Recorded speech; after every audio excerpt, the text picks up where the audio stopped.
हमारे विभिन्न ज्ञानवर्धक कार्यक्रम देखने के लिए आप हमें अभी सब्सक्राइब करें, बेल आइकन को प्रेस करें ताकि आप देख सकें हमारा कार्यक्रम सबसे पहले। और अधिक जानकारी के लिए फेसबुक पेज को लाइक करना ना भूलें। जय माँ इंद्राक्षी। इंद्राक्षी धाम में दर्शकों आप सभी का हम हार्दिक स्वागत करते हैं। आज के दिन जिन जातकों का जन्मदिवस है, मैरिज एनिवर्सरी है, उन सभी को हमारी तरफ से बहुत बहुत शुभकामनाएं। आज है सूर्य ग्रहण, आज है अमावस्या, आज है चूड़ामणि महायोग, आज सिद्धि का दिन है। आज के दिन की गई प्रार्थनाएं, की गए मंत्र साधनाएं, बनाए गए भोजपत्र के ऊपर दिव्य यंत्र विशेष प्रकार से आपके जीवन में अलौकिकता प्राप्त करा सकते हैं। आइए सारी चर्चाएं आज का हम करेंगे। पहले हम बता देते हैं आज का पंचांग। 21 जून सन 2020, दिन रविवार, आषाढ़ मास, कृष्ण पक्ष, संवत 2077, तिथि अमावस्या भी है और ग्रहण काल भी है। नक्षत्र मृगशिरा, राहु काल 4:30 से 6, दिशा सूल पश्चिम दिशा। हमारे दो चैनल हैं, एक हमारे नाम से प्रोफेसर धर्मेंद्र शर्मा और दूसरा इंद्राक्षी धाम। दोनों ही चैनलों पर यह कार्यक्रम सुबह 7 बजे प्रसारित होता है, आप प्रतिदिन देख सकते हैं। अब सबसे पहली बात, ग्रहण में हमें किन मंत्रों को सिद्ध करना है, ग्रहण में हमें किस दिव्य सूर्य यंत्र का निर्माण करना है, उसके लिए आप हमारा ग्रहण विशेषांक देख सकते हैं। जो साधक या दर्शक हमारा इंद्राक्षी धाम चैनल देखते हैं वो हमारा दूसरा चैनल भी देखें। जितनी भी ज्योतिष से संबंधित बातें हैं या ग्रहण आदि से संबंधित बातें हैं वो हम अपने प्रोफेसर धर्मेंद्र शर्मा वाले चैनल पर बताते हैं। तो इंद्राक्षी धाम वाले जितने भी हमारे दर्शक हैं, हमारे दोनों ही चैनल देख लिया करें। तो सूर्य ग्रहण के 2 पार्ट हैं, पार्ट 1 और पार्ट 2। पार्ट 1 में कहाँ कहाँ सूर्य ग्रहण कितने बजे लगेगा, और बहुत लोगों ने एक सवाल पूछा है, जैसे छत्तीसगढ़ से, वेस्ट बंगाल से, पंजाब से, कि हमारे यहाँ कितने बजे है, हमारे यहाँ कितने बजे है। तो मैं आपको बता दूं, मैंने हर करीब जगह के कुछ आसपास के शहरों के नाम बोले हैं। बाकी जैसे मैंने बताया भी था कि जैसे मैंने पंजाब में जालंधर बोला, अमृतसर बोला, तो उसके आसपास के शहरों में भी वही समय रहेगा।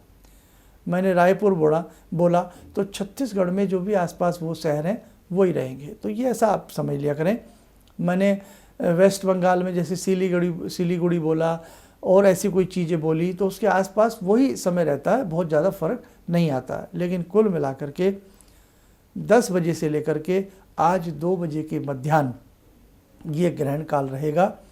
और इसमें गर्भवती महिलाएं, हमारी बेटियां ध्यान रखें, किसी भी तेज धारवार वाले सामान से कोई चीज़ ना काटें, सुई धागे का प्रयोग ना करें, कैंची का प्रयोग ना करें, साग सब्जी फल तरकारी काटने के लिए चाकू का प्रयोग ना करें। मतलब आज आपको इस प्रकार के कोई भी कार्य ख़ास तौर से 9:30 बजे से या 9 बजे से लेकर के 2-2:30 बजे तक आपको ऐसा कुछ नहीं करना है। गर्भवती महिलाएं, अगर बहुत लास्ट जैसे समय में आप लोग हैं, बहुत ऐसे बच्चे हैं, तो बेड रेस्ट ले सकते हैं, लेकिन सोए ना, अपनी नींद को तोड़ें। मतलब कई बार नींद आ भी जाती है, भले ही दिन का समय है, लेकिन सोए ना। और हमने बताया था कि अपने पल्लू को, आंचल को एक उसका किनारा हल्दी से रंग लें, उसमें कुशा या घास और हल्दी की गांठ और थोड़ा सा चावल बांध लें ताकि आपकी सुरक्षा रहे, और पेट के ऊपर उस आंचल को ले लें। मनी मन चलते फिरते उठते बैठते मनी मन मृत्युंजय मंत्र या गायत्री मंत्र को पढ़ती रहें ताकि गर्भस्थ शिशु के ऊपर इस ग्रहण का कोई नकारात्मक असर न आए।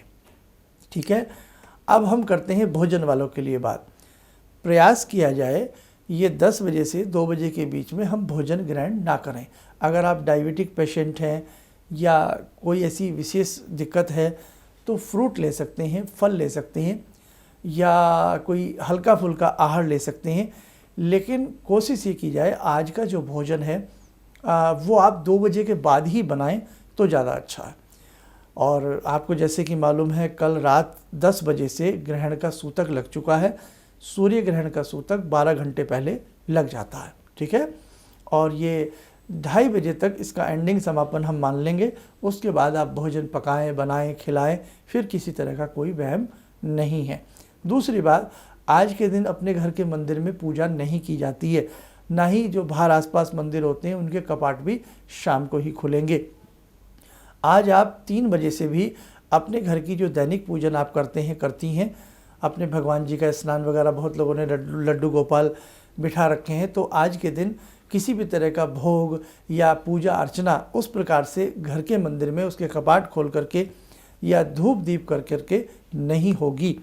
हाँ, जो लोग मंत्र सिद्ध कर रहे हैं तो उसमें भी दीपक धूप बत्ती की आवश्यकता नहीं है, सिर्फ माला लें और अपना जाप प्रारंभ कर दें। और जो हमने सूर्य यंत्र बताया था, उस सूर्य यंत्र की रचना हल्दी से या लाल चंदन से करें और सूर्य यंत्र बहुत प्यार से आज के दिन बनावें। और एक परिवार के लिए अगर बड़ा सा बना लेते हैं भोजपत्र पे तो एक ही सूर्य यंत्र काम कर जाएगा। दूसरी बात, अगर यदि आपके पास भोजपत्र नहीं है, अनार की कलम नहीं है तो कोई बात नहीं है, टेंशन ना लें। अब समय नहीं है किसी भी चीज़ को ढूंढने का, तो आप सिंपल बच्चों वाली कॉपी का एक पेपर ले लें, मोटा सा डबल करके उसको रख लें। उसी के ऊपर जिधर से कोरा साइड होता है उधर पे आप यंत्र बना लें सूर्य का। और हमने जैसे बताया था सूर्य यंत्र का यंत्र बनाएं सूर्य भगवान का स्मरण करके। और आपको जो अपनी पूजा में बैठना है पूर्व की तरफ मुख करके बैठना है। और उसको आप किसी भी कलम से कुछ भी ना मिले तो भैया घर के अंदर माचिस की तीली तो होती है, उस पर आगे से हल्की सी कॉटन लगाओ और उसका कलम सा बना लो। ये ना होने वाली बात बता रहा हूँ। और उसको आप उसका निर्माण कर लें, 11 माला का जाप कर लेना और उसके बाद फिर 1 माला का हवन कर लेना। ओम ज्ञानी नामपि की 3 माला या 1 माला कर लेना, 1 माला का हवन कर लेना। और हनुमान जी का मंत्र बताया है, बहुत लोगों को कन्फ्यूज़न है उसमें, आवेशाय आवेशाय 2 टाइम लगाएं या 1 टाइम लगाएं। वैसे 2 टाइम ही लगाना चाहिए, लेकिन बहुत लोगों के मुंह पे नहीं चढ़ पाता है, तो 1 टाइम भी यदि आवेशाय लगा देते हैं तो कोई दोष नहीं है ना। थोड़ा सा मुझे आज बहुत सारी बातें, मैं भी हचपच ना हो जाऊं क्योंकि मुझे भी फिर अपनी साधना में फटाफट बैठना है, इसलिए ये सारी बातें आपको बतानी पड़ रही हैं। मेरे बहुत प्रिय दर्शक हैं आप, इसलिए मुझे आज भी कुछ बातें रिपीट करनी ही पड़ेंगी। दूसरी बात कि जितना आपसे जप हो सके उतना आप करें। और हवन कैसे करना है, हवन की गिनती कैसे करनी है, वो मैंने अपने 19 और 20 तारीख के कार्यक्रम में बता दिया है। एक मंत्र पहले पढ़ें फिर उसका हवन करें, फिर दूसरा मंत्र पढ़ें फिर उसका हवन करें, फिर तीसरा मंत्र पढ़ें फिर उसका हवन करें। हवन में ध्यान रहे समिधाएं, लकड़ियाँ कम से कम लगानी है। गर्मी का समय है, आग अग्नि प्रज्वलित हल्की हल्की भी रहेगी तो आप उसमें, और सबसे अच्छा है आप थोड़ा सा कटोरी में घी ले लें और एक चम्मच को किसी लकड़ी से बांध लें, लंबा हो जाएगा स्पून। और जिनके पास पहले से सुरवा हो थोड़ा थोड़ा घी स्वाह करके डालते रहें। और हवन कैसे किया जाता है, इसमें कोई विधि विधान की आवश्यकता नहीं है। भगवान गणपति का सभी का ध्यान करके आप कपूर से हवन की लकड़ियों को प्रज्वलित कर लें और जो मंत्र है उसमें लास्ट में स्वाहा लगाएं। ओम ह्रीम हम से स्वाहा, ओम ह्रीम हम से स्वाहा। जैसे हमने अब बहुत लोग कंफ्यूज हैं कि हम हवन भी कैसे करें और एक पता भी कैसे लगे, 1 माला हो गई है। तो हमने उन सब के लिए कहा था किसी घर के दूसरे सदस्य से कह दो कि वो उस दिन गिनती कर लेगा माला पे। या ओम ह्रीम हम से स्वाहा मणिमन 1, ओम ह्रीम हम से स्वाहा 2 मणिमन, ओम ह्रीम हम से स्वाहा 3, ओम ह्रीम हम से स्वाहा 4। ऐसे कर लो, ये सबसे इजी मेथड है, सबसे इजी मेथड है। ओम ज्ञानी नाम अभिचेतांसी देवी भगवती ही सा बलादाकृष्य मोहाय महामाया प्रच्छति स्वाहा मणिमन 1, ओम ज्ञानी नाम अपि चेतांसी देवी भगवती ही सा बलादाकृष्य मोहाय महामाया प्रच्छति स्वाहा 2। बोल भी सकते हो, अगर आपको लगता है मैं मन में याद नहीं कर पाऊंगा, भूल ना जाऊं, ऐसे भी कर सकते हो। ओम त्र्यंबकम यजामहे सुगंधिम पुष्टिवर्धनम उर्वारुकमिव बंधनान् मृत्योर्मोक्षीय मामृतात् स्वाहा 1। ओम भूर्भुवः स्वाहा तस्य वितुर्वरेण्यं भर्गो देवस्य धीमहि धियो यो नः प्रचोदयात् स्वाहा 1। और क्या, आप गिनो, करो ज़रूर, आलकस मत करो। अब बहुत लोगों ने कहा है हम हवन नहीं कर पाएंगे, भाई कोई मजबूरियाँ होती हैं। बहुत बच्चों ने हमें लिखा हम सर हॉस्टल में रहते हैं। कोई बात नहीं बेटा, फिर आप केवल अपना जप कर लेना, मन से जप कर लेना बस। लेकिन देखो विधि तो हवन की ही होती है। अब बहुत लोगों ने लिखा है बैठ नहीं पाएंगे, तो कोई बात नहीं, फिर आप चलते फिरते आज 2 ही मंत्र पढ़ो, गायत्री मंत्र और मृत्युंजय मंत्र, क्योंकि सूर्य ग्रहण है भाई, तो गायत्री मंत्र तो बहुत ज़रूरी है।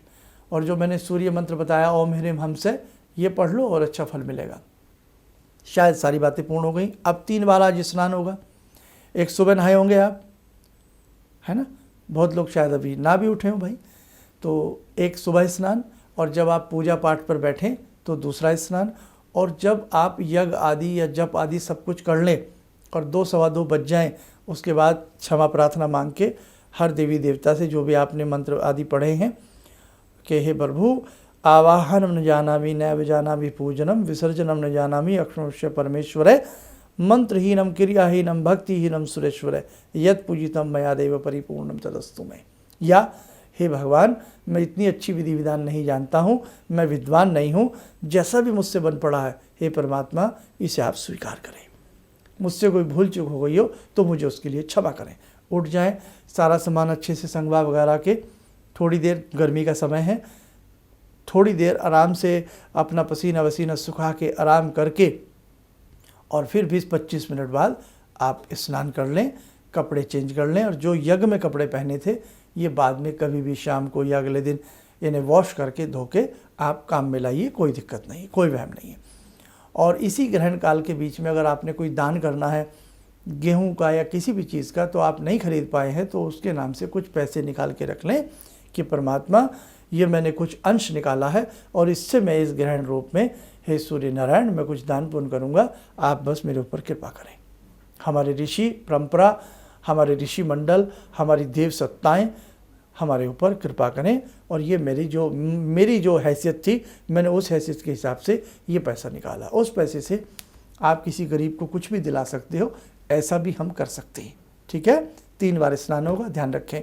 और जो केवल चलते फिरते महिलाएं पूजा कर रही हैं या चलते फिरते मंत्र जप कर रहे हैं, वहाँ कोई ऐसी, उनके लिए कोई ऐसी स्नान वाली महत्ता नहीं रह जाती है। बाकी ग्रहण के बाद हाथ पैर धो लें तो अच्छी बात है। और बहुत लोगों ने कहा है कि क्या हम ब्रेकफास्ट करके या कुछ करके मंत्र पूजन कर सकते हैं? कर सकते हैं, कोई दिक्कत नहीं। आप फल खाएं, दूध पिएं, क्योंकि कुशा वगैरह हमने बता दिया था, तुलसी कुशा वगैरह उसमें डाल के रखना, किसी तरह का कोई वहम नहीं है। और बस कोशिश करें अगर रुका जाए तो 10 से 2 के बीच में हम भोजन ना बनाएं। और भाई बहुत ही देखो मजबूरी है, और वैसे भी देखो आज तो संडे का दिन है, शायद जॉब भी सबकी छुट्टी रहती है, और भाई किसी की मजबूरी है तो फिर कोई दिक्कत नहीं है। नहीं तो हम कोशिश करें फिर 2-2:30 बजे के बाद ही अपनी किचन को ऑन करें, अपने कुकर की सीटियों को बजाएं और फिर कुछ खाएं और खिलाएं, पकाएं और अच्छे से सब मधुरता के साथ जीवन को जिएं। और माला के बारे में भी जो याद आ रहा है, बहुत लोगों ने कहा माला नहीं है तो भाई हाथ की करमाला से कर सकते हो, टाइमली कर सकते हो। और बहुत लोगों ने कहा है रुद्राक्ष नहीं है तो केवल तुलसी की माला से भी सारे मंत्रों का जप किया जा सकता है। अब किसी ने कहा एक पहले माला जपूंगा फिर हवन करूंगा, गर्मी लगेगी, भाई तप की शिक्षा है, कुछ तो सहना पड़ेगा। और हाँ, समिधाएं, घी और चिमटा रोटी बनाने वाला है ना, तो कि उससे आप लकड़ियाँ थोड़ा सा सेट कर सको। और देखो बहुत कम लकड़ियाँ लगाना, 1-1, 2-2 ही, आराम से वो फुस करके जलती रहेंगी। थोड़ा घी, केवल घी से कर लो, बाज़ार से रेडीमेड घी मिल जाता है, आधी किलो ले आओ, आधी किलो में आपका पूरा बढ़िया फर्स्ट क्लास हो जाएगा। नहीं तो थोड़ी सी कॉमन सामग्री ले आओ बाज़ार से, उसमें अपना घी मिक्स कर लेना, मैंने सारा बता ही दिया था आपको। थोड़ा सा घी भी एक्स्ट्रा कटोरी में गर्म करके रखना, ताकि बीच में लगे अग्नि कम हो रही है, थोड़ा सा डालते रहो। और जब एक हवन हो जाए तो हवन को, कुंड को खिसकाना नहीं है, आप पीछे हट के बैठ सकते हो। थोड़ा सा पहले ही अपनी व्यवस्था ऐसी रखो कि थोड़ा सा लंबा हाथ करके आपको डालना पड़े, ताकि बहुत गर्मी आपको ना लगे।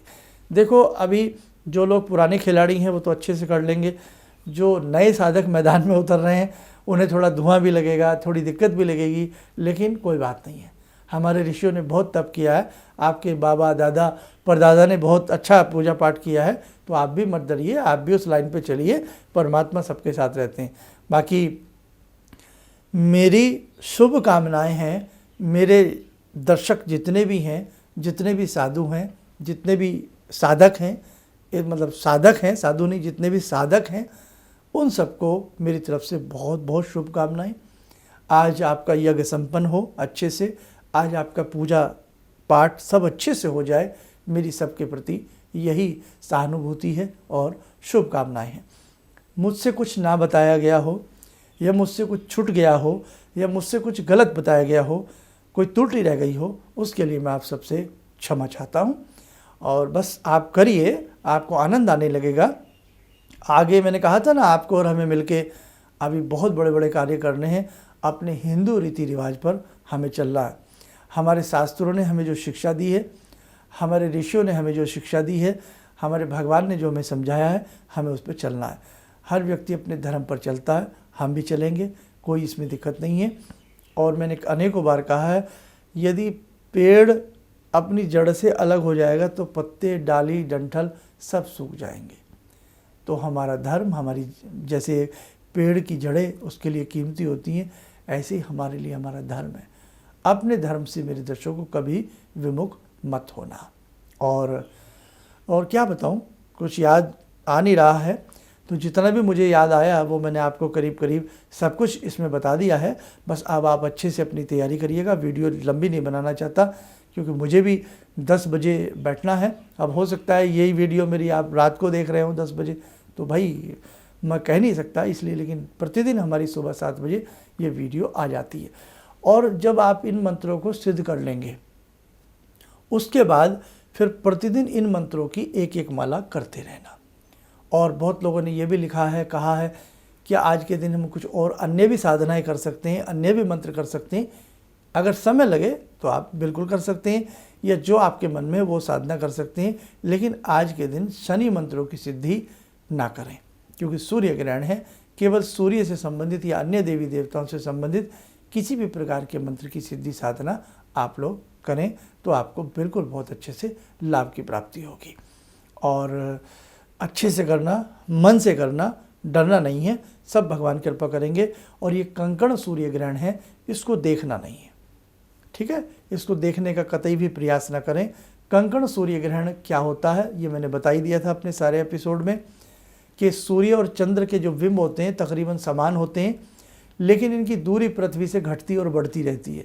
तो जब सूर्य का बिंब तो बड़ा ही है, चंद्र का बिंब जब थोड़ा सूर्य के बिंब से छोटा होता है, और चंद्र का बिंब जब सूर्य के बिंब के मध्य में समा जाता है, तो चारों तरफ एक चमकीली सी लेयर बन जाती है, एक आकृति बन जाती है, कंगन जैसी, कंगन जैसी सुनहरी आकृति बन जाती है।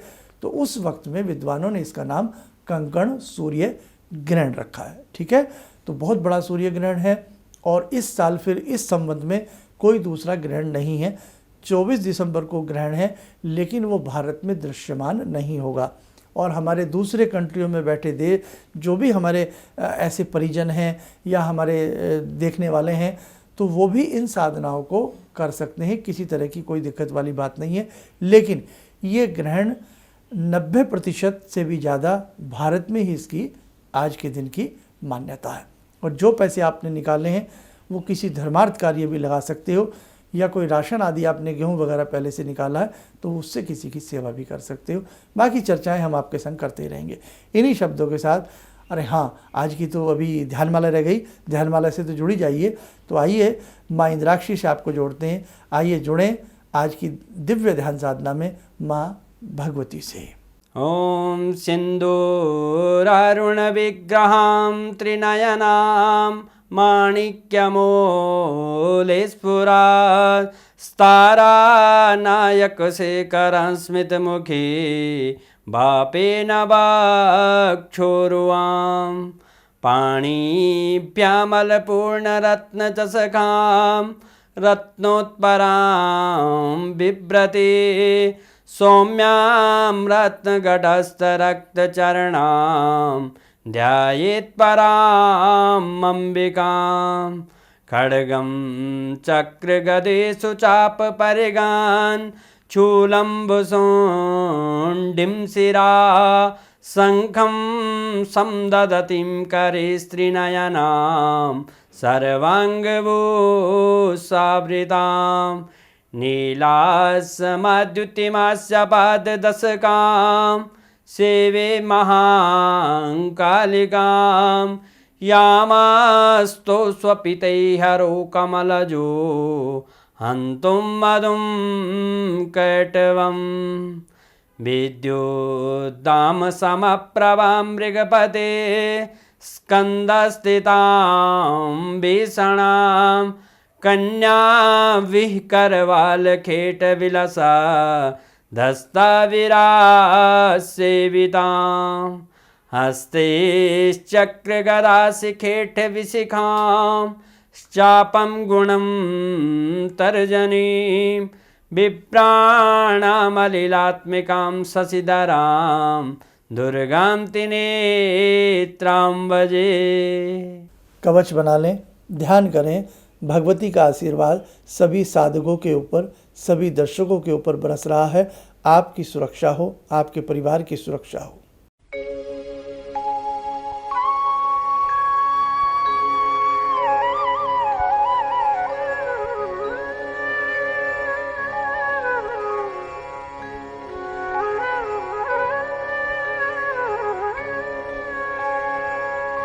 ओम बोलते हुए नेत्र खोलें, सामान्य हो जाए। ठीक है, तो ये आपने भगवान भगवती का ध्यान किया। भगवती का सभी अपने साधकों को, सभी बच्चों को, सभी को भगवती की तरफ से आशीर्वाद है। बहुत अच्छे से आप अपनी इन मंत्र साधनाओं को करना। किसी तरह का कोई मन में भय डर मत लाना। सब ईश्वर की कृपा आपके ऊपर बनी रहेगी। इन्हीं शब्दों के साथ हम अपनी वाणी को विराम देते हैं। जय माँ इंद्राक्षी। मेरी बार बार आंखों की नाड़ी फट जाती थी, तो डॉक्टर ने मेरे को बोला कि ये कैसे हो गया। मेरे 30 साल की प्रैक्टिस में कभी भी इस आँख की रोशनी चली गई थी, तो वो मैं मंत्र करती थी, आपने मेरे को बताया था, तो उस मंत्र से मेरी रोशनी वापस आ गई। मेरे को काला मोतियाबिंद है, तो हाँ अब ठीक है, इस रोशनी आँख में आ गई। तो वो बोले कि मैं बड़ा हैरान हूँ कि रोशनी ये वापस आ कैसे गई, तो आपकी कृपा से आई। किसी भी समस्या के समाधान के लिए मिले प्रसिद्ध हस्तरेखा एवं वास्तु विशेषज्ञ प्रोफेसर धर्मेंद्र शर्मा जी से। नोट: शिविर में भाग लेने हेतु एवं व्यक्तिगत रूप से मिलने के लिए कॉल करने का समय सुबह 10 बजे से शाम 6 बजे तक। हमारे विभिन्न ज्ञानवर्धक कार्यक्रम देखने के लिए आप हमें अभी सब्सक्राइब करें, बेल आइकन को प्रेस करें ताकि आप देख सकें हमारा कार्यक्रम सबसे पहले। और अधिक जानकारी के लिए फेसबुक पेज को लाइक करना न भूलें।